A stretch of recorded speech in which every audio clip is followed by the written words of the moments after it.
Oi, turma!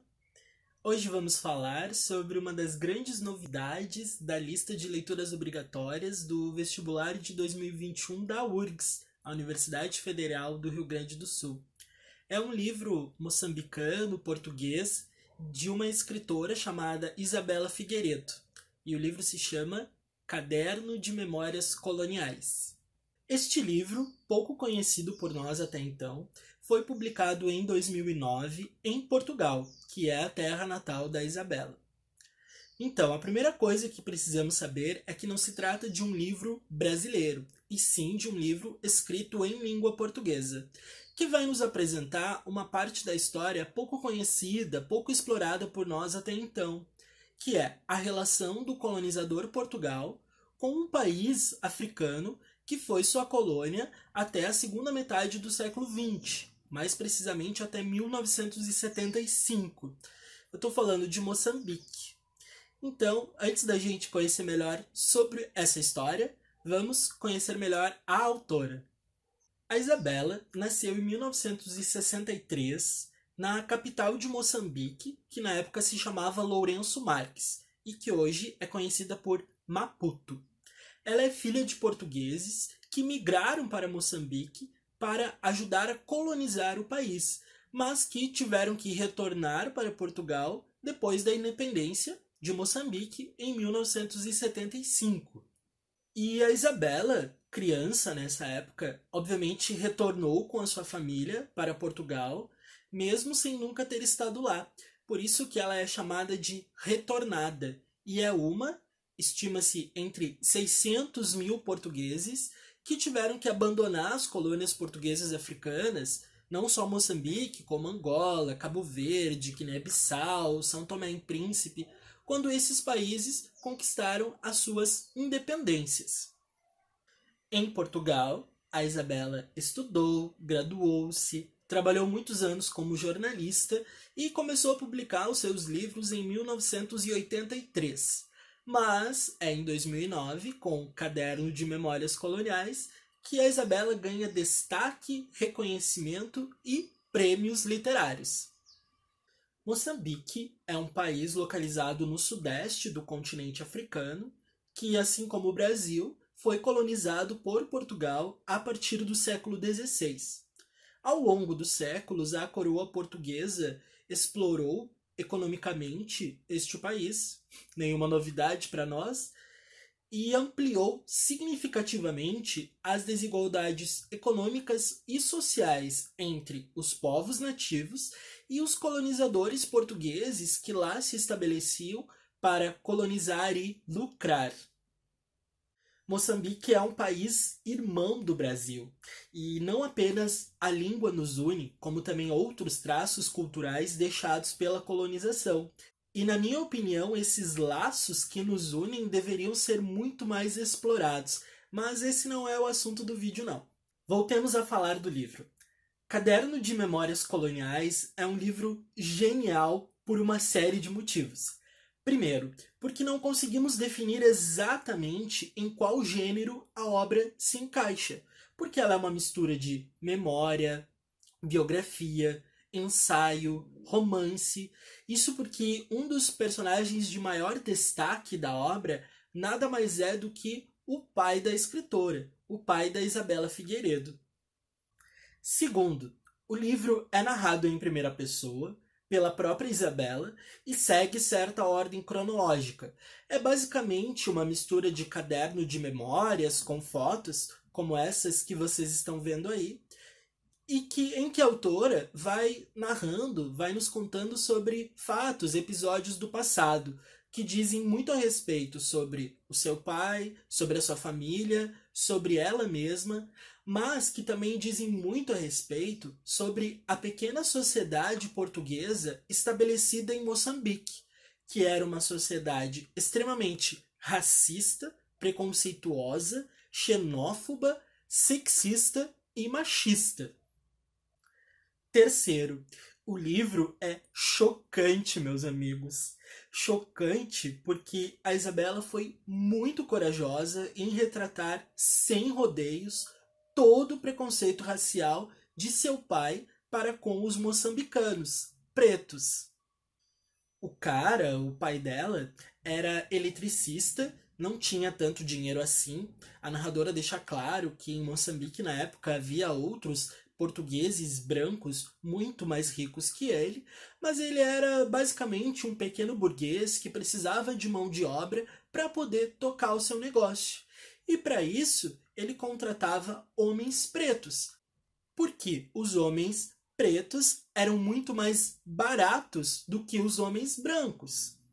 Mas não era tão simples assim para um homem preto conseguir trabalho, conseguir emprego nesta sociedade racista portuguesa.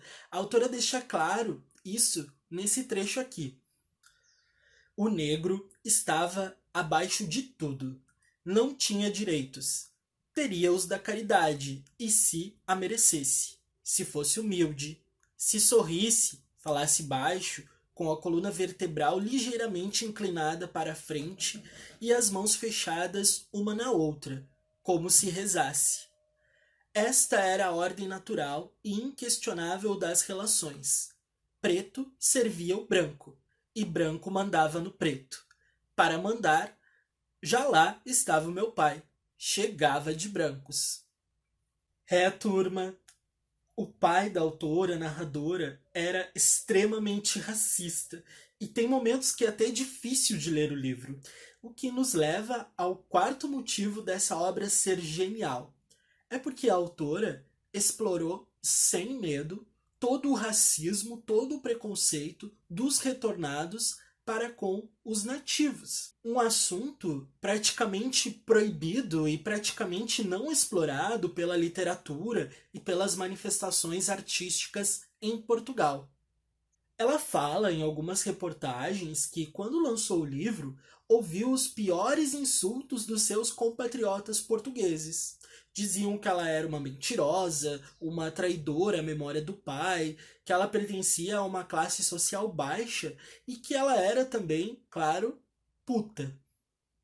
Sim, galera, o fato de xingarem-na de puta nos conduz a mais um motivo que faz desse livro incrível e único em literatura de língua portuguesa.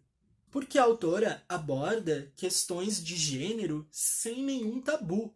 Tabu esses que persistem no Brasil de 2020, por exemplo.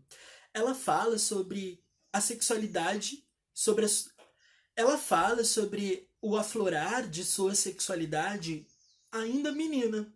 Percebam, não estou falando de sexo, não estou falando que ela narra como ela transava enquanto criança. Não é isso. Ela fala sobre a curiosidade natural que crianças têm sobre esse assunto proibido e do quanto ela foi blindada sobre esse assunto por parte da sua família, por parte do seu pai, mais precisamente. Mas, além de falar de si mesma, a menina Isabela nos contextualiza sobre o quanto as mulheres, tanto brancas quanto pretas, eram estigmatizadas quando o assunto era sexo. Gostar de sexo ou de foder, sim, a autora utiliza o verbo foder sem nenhum tabu. Era uma coisa absurda, era uma coisa animalesca, era algo a que apenas as mulheres pretas podiam ter, como a gente observa nesse trecho a seguir. Uma branca não admitia que gostasse de foder, mesmo que gostasse. E não admitir era uma garantia de seriedade para o marido, para a imaculada sociedade toda. As negras fodiam, essa sim, com todos e mais alguns, com os negros e os maridos das brancas, por gorjeta, certamente, por comida ou por medo. E algumas talvez gostassem e guinchassem, porque as negras eram animais e podiam guinchar, mas, sobretudo, porque as negras autorizavam-se a si próprias a guinchar, a abrir as pernas, a ser largas. Uma branca cumpria a obrigação. O que falar então do casamento de uma branca com um negro? Dá uma olhada nesse trecho aqui. O meu pai revoltava-se quando encontrava uma branca com um negro. já depois do 25 de abril, em Portugal. Fitava os pares como se visse o diabo. Eu dizia-lhe: para de olhar, o que é que te interessa? Respondia-me que eu não sabia nada, que um preto nunca poderia tratar bem uma branca como ela merecia. Era outra gente, outra cultura, uns cães. Ah, eu não entendia. Ah, eu não podia compreender. Ah, eu era comunista. Como que tinha sido possível eu dar em comunista? Para o pai da Isabela, lá na década de 70, não ser um racista, machista, misógino, ou seja, não ser um boçal, era ser comunista. Alguma relação com a forma como a turma do ódio nos xinga no Brasil de 2020? Acho que quase nenhuma. Gente, humanidade, que pode ser tão desumana, mas tão desumana. Caderno de Memórias Coloniais é sobre isso, sobre esses instintos primitivos, egoístas, dominadores, segregacionistas, e sobre como a gente deve lutar contra eles, e também sobre como a gente deve lutar para não repetir os mesmos erros dos nossos antepassados, tanto no microespaço, dentro do seio familiar, por exemplo, quanto também no macroespaço, na busca pela construção e reconstrução de uma nação e de sua identidade. Então é isso. Se inscreve no nosso canal e se você está procurando pelas leituras obrigatórias da URGS, pode ter certeza que este é apenas o primeiro. Ao longo dos próximos meses teremos vídeos sobre todas essas obras. Então dá aquela forcinha, compartilha com os teus amigos e volta aqui toda semana, porque sempre vai ter coisa boa e interessante para ti.